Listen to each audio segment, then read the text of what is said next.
Video ini menggambarkan tahapan supervisi guru melalui teknik coaching Tirta. Perhatikan tahapan-tahapan dalam model ini. Simaklah pertanyaan yang diajukan oleh kepala sekolah sebagai coach dan jawaban guru sebagai coachee yang ditampilkan melalui konten video ini.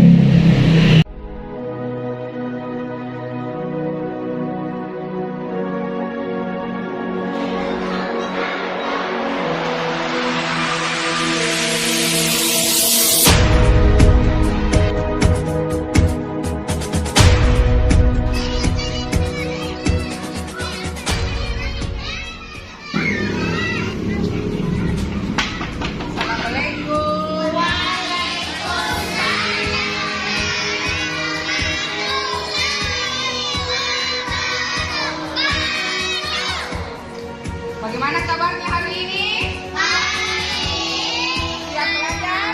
Siap. Guru, bagaimana kabarnya Bu? Alhamdulillah baik Bu. Siap belajar? Siap bersama Oke, saya. silakan. Oke. Bismillahirrahmanirrahim. Assalamualaikum warahmatullahi wabarakatuh. Selamat pagi. Apa kabar?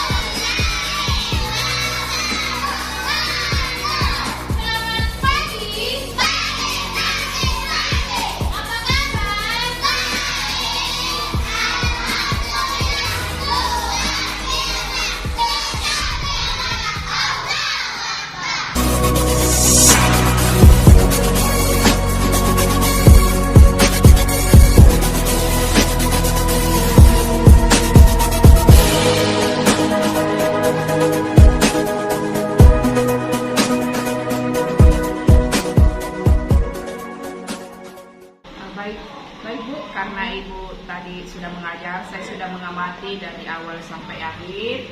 Selanjutnya silakan dipulangkan dulu anak-anak. Setelah itu saya tunggu Ibu di kelas, kita lanjutkan diskusi kita ya.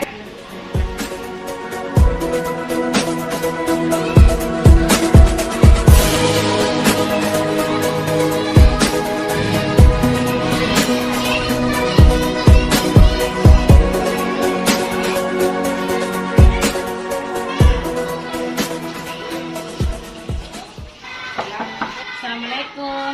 Waalaikumsalam. Mari masuk. Silakan duduk.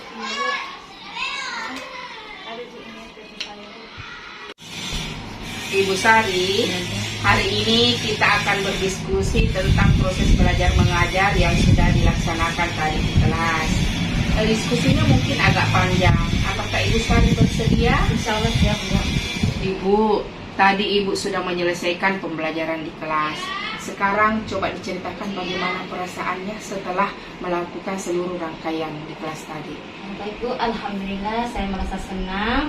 Sesuai pembelajaran yang tadi saya lakukan berjalan dengan lancar dan sesuai waktu. Tapi saya masih merasa ada yang kurang Bu dalam pembelajaran tadi. Sebelumnya saya mengucapkan terima kasih kepada Ibu telah memberikan kesempatan kepada saya untuk menyampaikan perasaan saya ini. Saya masih merasa Bu ada butuh masukan kepada pembelajaran tadi di kelas. Kira-kira apa yang bisa saya bantu? Apa tujuan yang mau dicapai dalam diskusi kita kali ini? Saya ingin mendapatkan solusi dari Ibu mengenai kekurangan-kekurangan yang telah saya lakukan selama proses pembelajaran di kelas. Ada lagi Ibu? Ya ada Bu, di sini saya masih bingung Bu. Setiap hari sebelum mengajar, saya sudah mempersiapkan modul RPP dengan baik, tetapi masih ada saja pelaksanaannya yang saya lupa tahapannya. Di sini saya juga Bu perlu pengembangan. Coba diceritakan kegiatan apa yang menurut Ibu masih kurang. Yang masih kurang itu Bu dalam pembagian kelompok. Apa yang menurut Ibu anggap kurang dalam pelaksanaan pembagian kelompok tadi di kelas? Iya, di sini Bu, saya membagi kelompok secara homogen, perempuan dengan perempuan, laki-laki dengan laki-laki. Kenapa Ibu membagi kelompoknya seperti itu? Pertimbangan saya Bu, takutnya kalau laki-laki bergabung dengan perempuan itu akan terjadi bully. Apa Ibu pernah mencoba membagi kelompok secara heterogen, gabung antara laki-laki dan perempuan? Belum Bu, insya Allah saya akan mencoba ke depan. Menurut Ibu, pertimbangan apa lagi yang dibutuhkan dalam pembagian kelompok?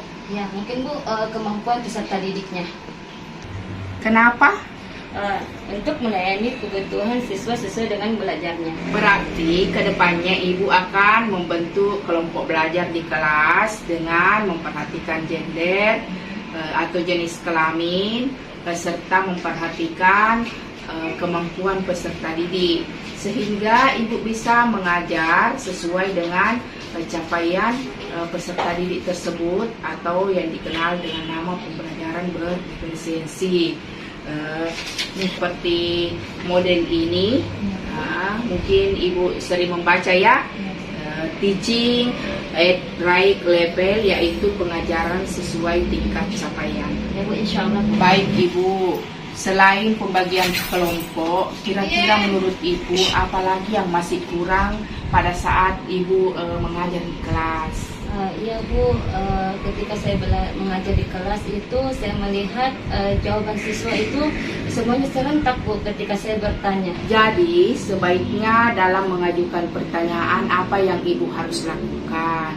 Baik Bu, yang mungkin saya akan lakukan itu saya meminta kepada siswa untuk meminta kesediaannya menjawab secara mandiri. Oke Bu, saya senang diskusi kita kali ini. Tapi apakah kira-kira masih ada ya yang menurut Ibu masih kurang di kelas? Oh iya, masih ada Bu. Ketika saya memberikan bintang kepada siswa, terkadang saya lupa Bu memberikan bintangnya itu saya tempelkan ke papan prestasi.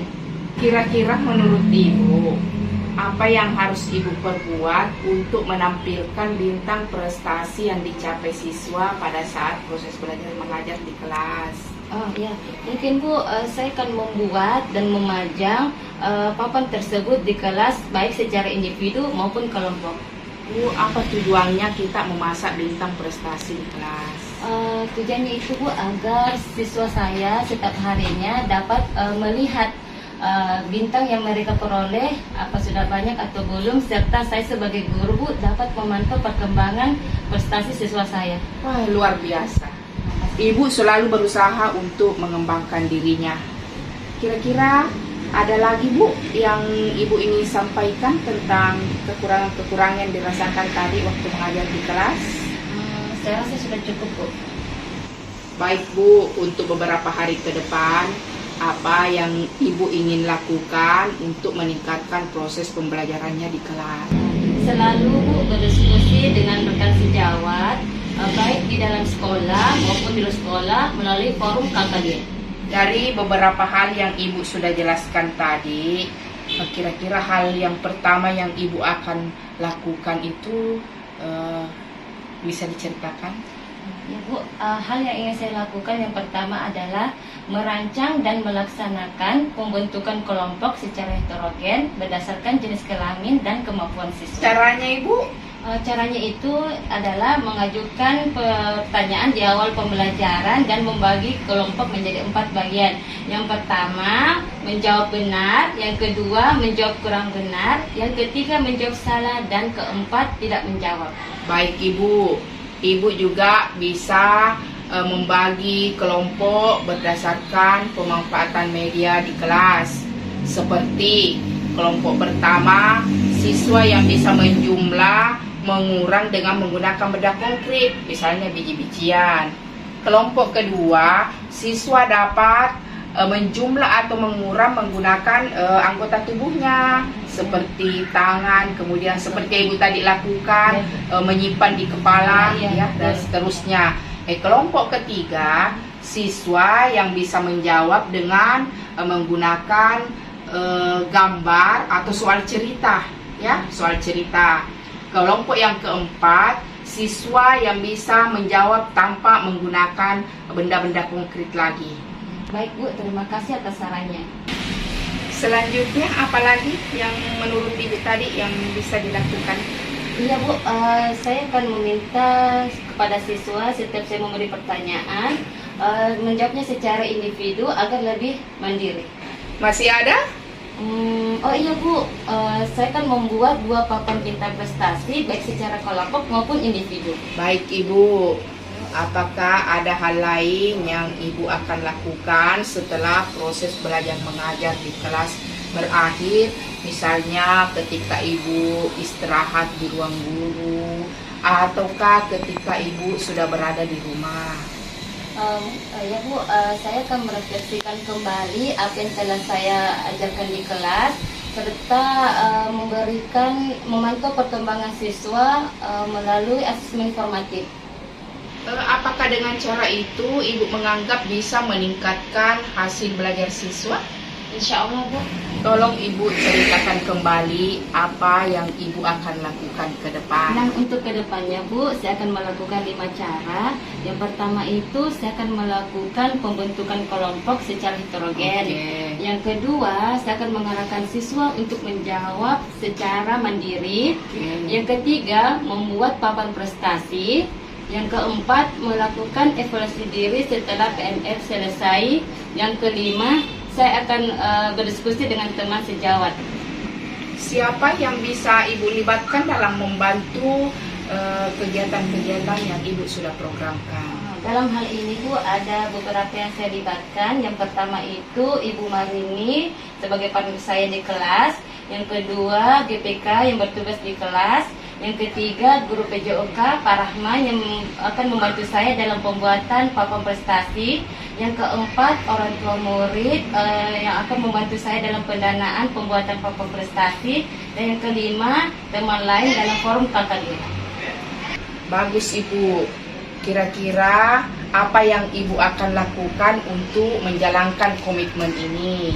Yang saya lakukan Bu adalah meminta partner saya untuk mengingatkan saya tentang kegiatan yang akan saya lakukan. Oke Bu, luar biasa ya diskusi kita kali ini. Saya ucapkan terima kasih atas kesediaan Ibu. Sama-sama Bu, saya juga mengucapkan terima kasih atas sarannya. Demikianlah tayangan video yang menampilkan proses supervisi menggunakan teknik coaching model Tirta. Ingat, Tirta, dengan menggunakan model ini, sebagai kepala sekolah diharapkan menggunakan praktek coaching dengan mudah mengikuti alur Tirta.